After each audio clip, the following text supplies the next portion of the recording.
In a career with so many achievements, what does this moment mean to you?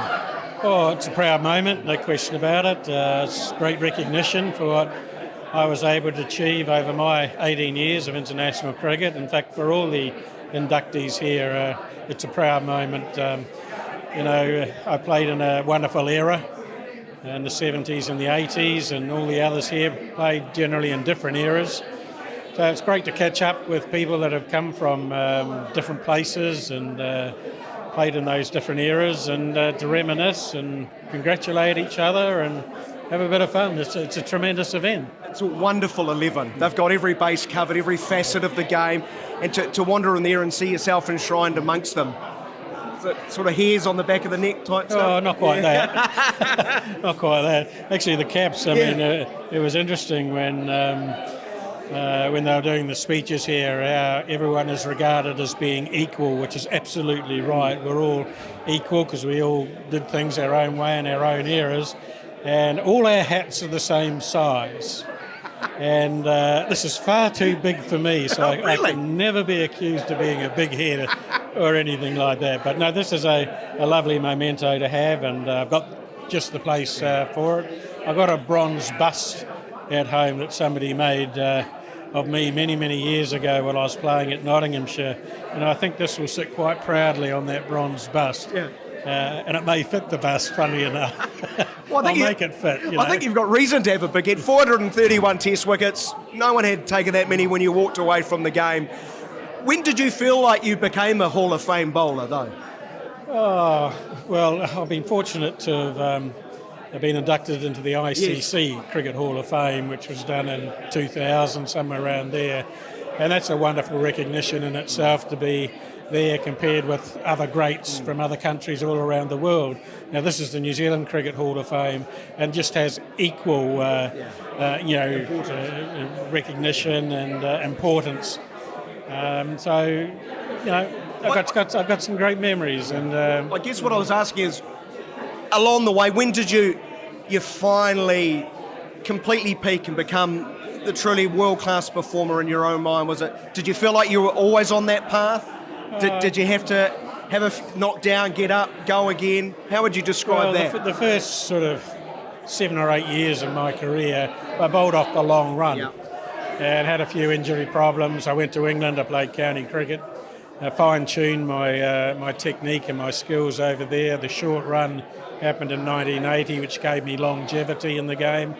And so I went for another 10 years after that. So I had a better technique, more efficient technique. I was 3 times more effective off the shorter run than the longer run. And so if you play the games, you bowl the balls, you're going to get the wickets.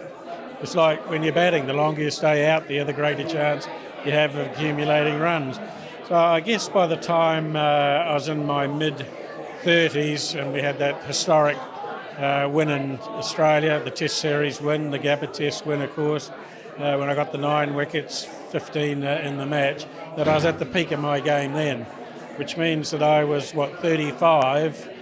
Normally you reach your peak a lot earlier than that, but at 35, I could just about do what I wanted to do and getting the ball in the right place consistently, and I still had another 4 or 5 years thereafter, so it allowed me to get to 400, my Everest. It's my mountain that I climbed. It took 18 years to get there. Hillary, it might have taken him a week to get to the top of his. He didn't do an Achilles, did he? Yeah, no, that's right. And, then to end with 431, which was a world record at the time, well surpassed now. Currently a New Zealand record still. In fact, most of my records are all being knocked off now. But that's okay. I know what it takes to achieve what I was able to achieve, and anyone that can go beyond, whether it's an overseas player or a New Zealand player, I recognise it as a fantastic achievement and thoroughly deserved. And you should never hold back on other people's achievements. I just stand there in admiration with a lot of players. When you look at the likes of Jimmy Anderson with 700 Test wickets, something like that. Murali, 800 Test wickets. A lot of bowlers have gone well past me. I used to be number 1. I think I'm down at number 15 now. But I'm still very contented with what I was able to contribute, not only on the field, but off the field as well, funnily enough, because I was a car selector for 8 years.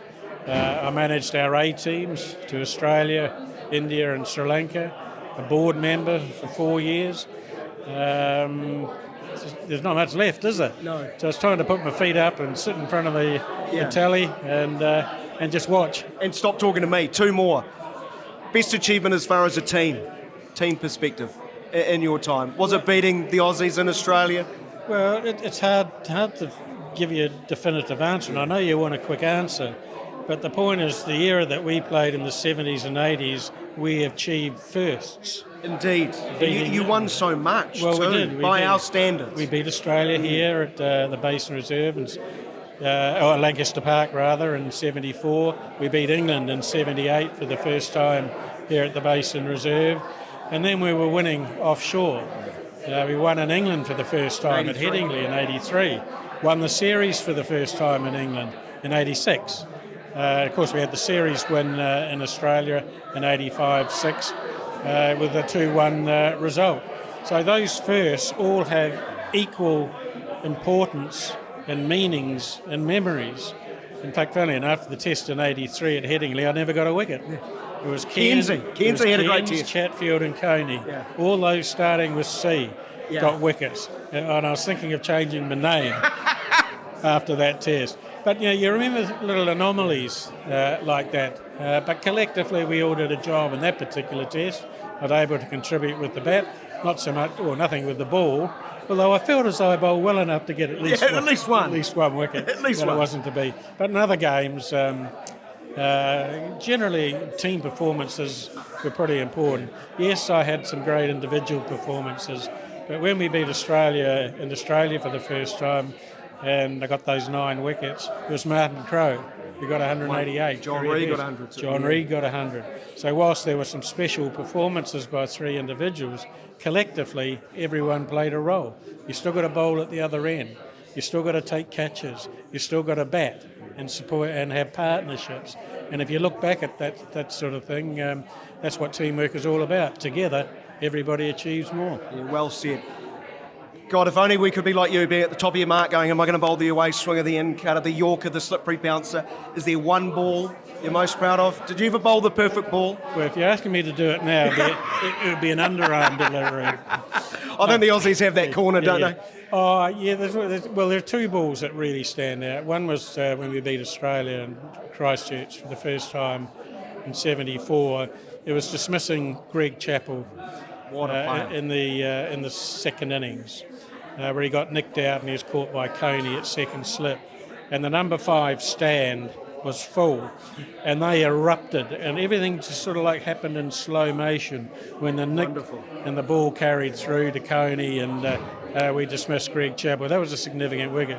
The most perfect delivery, and you always strive for perfection, but you don't always get there. Yeah, indeed. The closest I could get to it was when I bowled to Steve Waugh here at the Basin in Australia, when Australia played out, I think it was 1990, and we won that game.